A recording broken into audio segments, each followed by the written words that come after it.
সনাতনী হিন্দুদের বিবেক বোধ জাগরণের উদ্দেশ্যে বিভিন্ন কার্যকলাপ লক্ষণীয়। তারই মধ্যে 22শে জানুয়ারি 2025 উত্তর 24 পরগনার মসলন্দপুর এলাকার চারঘাট বাজার পাইকারি হাট স্থানে হাজারো কণ্ঠে গীতা পাঠের অনুষ্ঠান চোখে পড়ে, যেখানে উপস্থিত ছিলেন বিভিন্ন স্থান থেকে আগত সাধু সন্তগণ এবং হাজার হাজার জনসাধারণের উপস্থিতি আসলেই প্রশংসনীয়। আসুন দর্শক এবং শ্রোতাগণ সেই হাজারো কণ্ঠে গীতা পাঠ শুনি এবং নিজেদের বিবেক উন্মোচনের পথ তৈরি করি।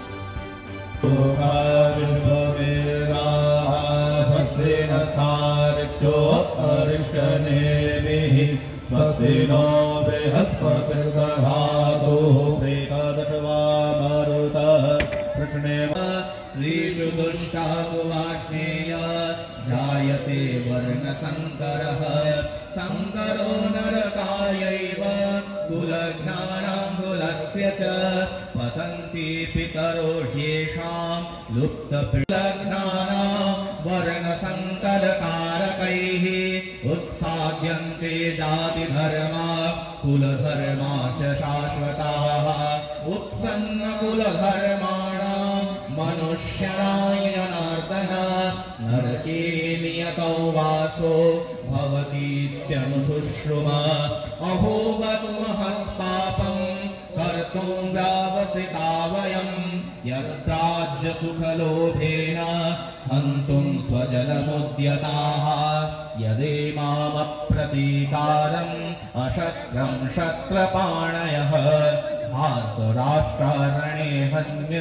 तन्मे क्षेमतरं भवेत्। संजय उवाच एवमुक्तार्जुनः सङ्ख्ये रथोपस्थ उपाविशत् विसृज्य शशरैः चापं शोकसंविघ्नमानसः। ॐ तत्सदिति श्रीमद्भगवद्गीतासु उपनिषत्सु ब्रह्मविद्यायां योगशास्त्रे श्रीकृष्णार्जुनसंवादे अर्जुनविषादयोग प्रथमोऽध्यायः। ॐ श्रीकृष्णार्पणमस्तु। वसुदेवसुतं देवं कंसचाणूरमर्दनं देवकी परमानन्दं कृष्णं वन्दे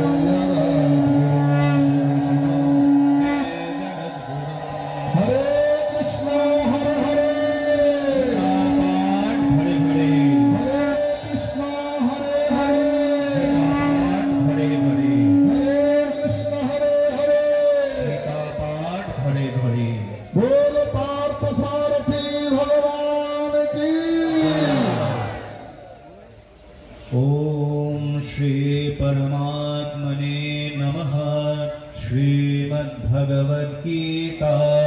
अथ द्वितीयोऽध्यायः। सांख्ययोग। संजय उवाच तन्तथा कृपयाविष्टम् अश्रुपूर्णाकुलेक्षणं विषीदन्तमिदं वाक्यम् उवाच मधुसूदनः। श्रीभगवानुवाच कुतस्त्वाकश्मलमिदं विषमे समुपस्थितम् अनार्यजुष्टमस्वर्ग्यम् अकीर्तिकरमर्जुन। क्लैव्यं मास्मगमः पार्थ नैतत्त्वय्युपपद्यते। क्षुद्रं हृदयदौर्बल्यं वैश्यमपीव लोके हत्वार्थकामास्तु गुरुनिहैव भुञ्जीय भोगान् रुधिरप्रदिग्धान् न चैतद्विद्मः कतुरन्नो गरीयो यद्वा जयेम यदि वा नो जयेयुः। यानेव हत्वा न जिजीविषामस्तेव स्थिताः प्रमुखे भारतराष्ट्राः कार्पण्यदोषोपहतः स्वभावः पृच्छामि त्वां धर्मसम्मूढचेताः यच्छ्रेयस्यान्निश्चितं ब्रूहि तन्मे शिष्यस्तेऽहं शादिमां त्वां प्रपन्नम् न हि प्रपश्यामि ममापनुद्यात् यच्छोकमुच्छोषणमिन्द्रियाणाम् अवाप्य भूमावसपत्नमेद्यम् राज्यं सुराणामपि चाधिपत्यम् सञ्जय उवाच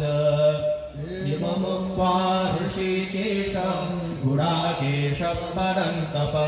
न योत्सैति गोविन्दम् उक्त्वा तूष्णीं बभूवः तमुवाच ऋषिकेशः प्रहसन्निव भारत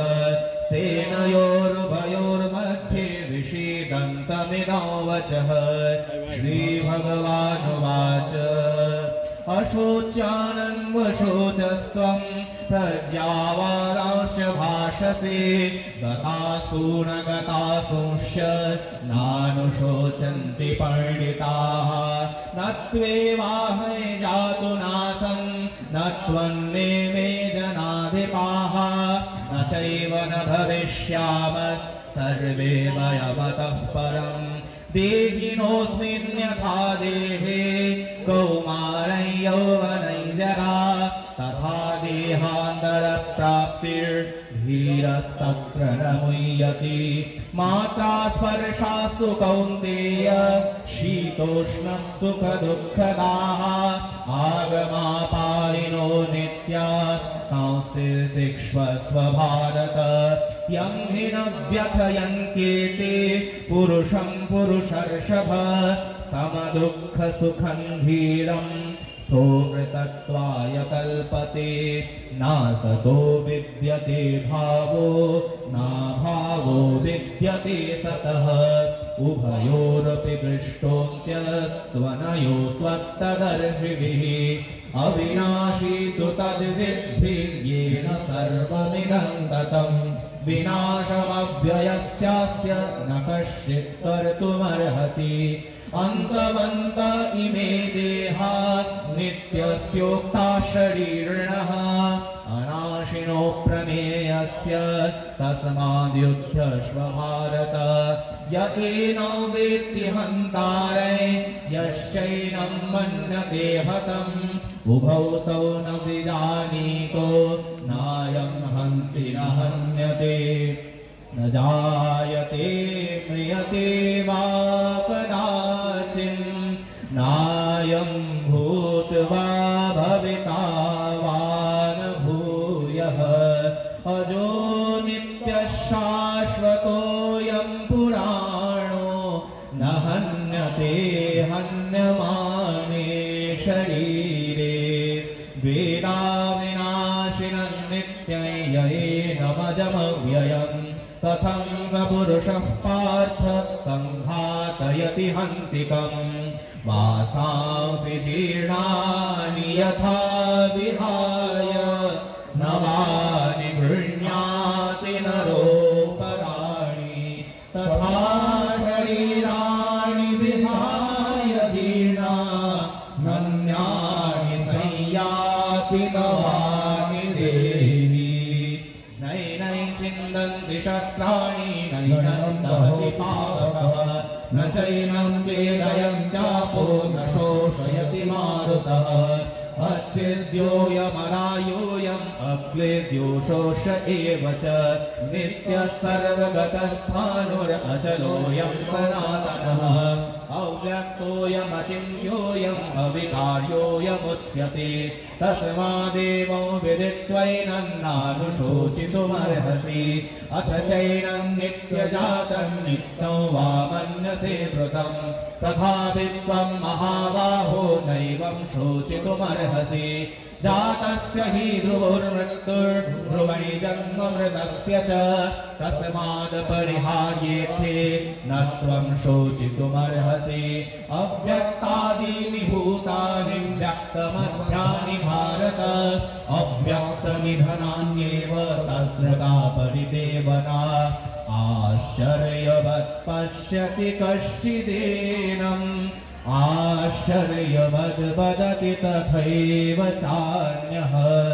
आश्चर्यवच्चैनमन्यः शृणोति श्रुत्वाप्येनौ वेद न चैव कश्चित् देहि नित्यमवधूयन् देहि सर्वस्य भारत तस्मात् सर्वाणि भूतानि न त्वं शोचितुमर्हसि स्वधर्ममपि चावेक्ष्य न विकम्पितुमर्हसि धर्म्यादियुद्ध्यात् श्रेयोऽन्यत् क्षत्रियस्य न विद्यते यदृच्छया चोपपन्नं स्वर्गद्वारमपावृतम् सुखिनः क्षत्रियाः पार्थ लभन्ते युद्धमीदृशम्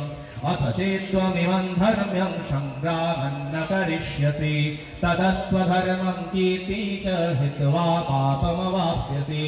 अकीर्ति चापि भूतानि कथयिष्यन्ति ते व्यया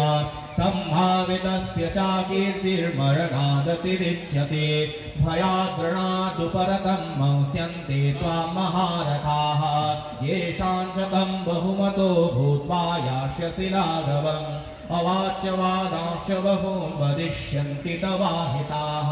निन्द्यन्तस्तव सामर्थ्यं ततो दुःखतरं नु किम् हतो वा प्राप्स्यसि स्वर्गैर्जिह्वा वा भोक्ष्यसि महीम् तस्मादुत्तिष्ठ कौन्तेय युद्धाय कृतनिश्चयः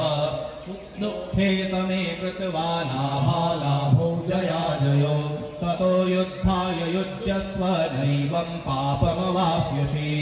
ईशा ते विहिता सांख्ये बुद्धिर्योगे त्विमाशृणु बुद्ध्या युक्तो यया पार्थ कर्मबन्धं प्रहास्यसि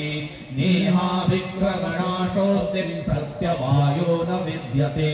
स्वल्पमप्स्यस्य धर्मस्य त्रायते महतो भयात् व्यावसायात्मिका बुद्धिरेकेह कुरु नन्दन बहुशाखायनन्तश्च बुद्धयो व्यवसायिना यामिमां पुष्पितां वाचं प्रवद्यन्त विपश्चितः वेदवादरताः पार्थ नान्यदस्तीति वादिनः कामात्मानः स्वर्गपरा जन्म कर्म फलप्रदा क्रियाविशेषबहुलां भोगैश्वर्यगतिं प्रति भोगैश्वर्यप्रसक्तानां त्वया पठितचेतसा व्यावसायात्मिका बुद्धिः समाधौ न विधीयते त्रैगुण्यविषया वेदानि त्रैगुण्यो भवार्जुन निर्द्वन्द्वो नित्यसत्त्वस्थो निर्योगक्षेम आत्मवान् यावानर्थ उदपाने सर्वतः सम्प्लुतोदके तावान् सर्वेषु वेदेषु ब्राह्मणस्य विजानतः कर्मण्यवादिकारस्ते मा फलेषु कदाचन मा कर्मफलहेतुर्मातिसङ्गो स्वकर्मणि योगस्तः कुरु कर्माणि सङ्गं त्यक्त्वा धनञ्जय सिद्ध्यसिद्ध्यो समो भूत्वा समज्ञं योगयुच्यते दूरेण ययपरं कर्म बुद्धियोगात् धनञ्जय बुद्धौ शरणमन्विच्छ कृपणा फलहेतवः बुद्धियुक्तो जहातीह उभे सुकृतदुष्कृते तस्मादोऽज्ञाय युज्यस्य योगपरमसुकौशलम् कर्मजं बुद्धियुक्ता हि फलं त्यक्त्वा मनीषिणः जन्मबन्धविनिर्मुक्ता पदं गच्छन्त्यनामयम् यदा ते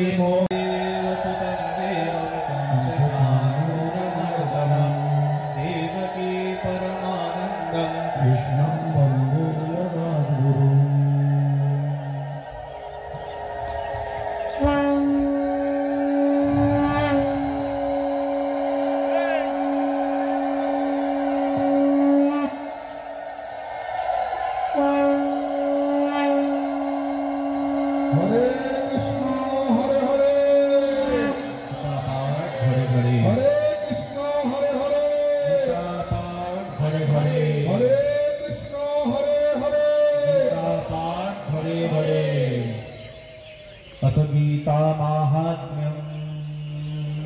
गीताशास्त्रमिदं पुण्यं यः पठेत् प्रयतः पुमान् विष्णोः पदमवाप्नोति भयोशोकादवर्जितः गीताध्यायनशीलस्य प्राणायामपरस्य च नैव सन्ति हि पापानि पूर्वजन्मकृतानि च मलनिर्मोचनं पुंसाय जलस्नानं दिने दिने सकृद्गीताम्बसि स्नानं संसारमलनाशनं गीतासु गीतकर्तव्या किमन्यैः शास्त्रविस्तरैः या स्वयं पद्मनाभस्य मुखपद्माद्विनिश्रिता भारतामृतसर्वस्य विष्णुर्वक्त्राद्विनिश्रितम् गीता गङ्गोदकं पीत्वा पुनर्जन्म न विद्यते सर्वोपनिषदो गावो दोग्धा गोपालनन्दनः पार्थो वत्सः सुधीर्भोक्ता दुर्गं गीतामृतं महत् एकं शास्त्रं देवकीपुत्रगीतम् एको देवो देवकीपुत्र एव एको मन्त्रस्तस्य नामानि यानि कर्माप्येनन्दस्य देवस्य सेवा वसुदेवसुतं देवं कंसचाणूरमर्दनं देवकी परमानन्दं कृष्णं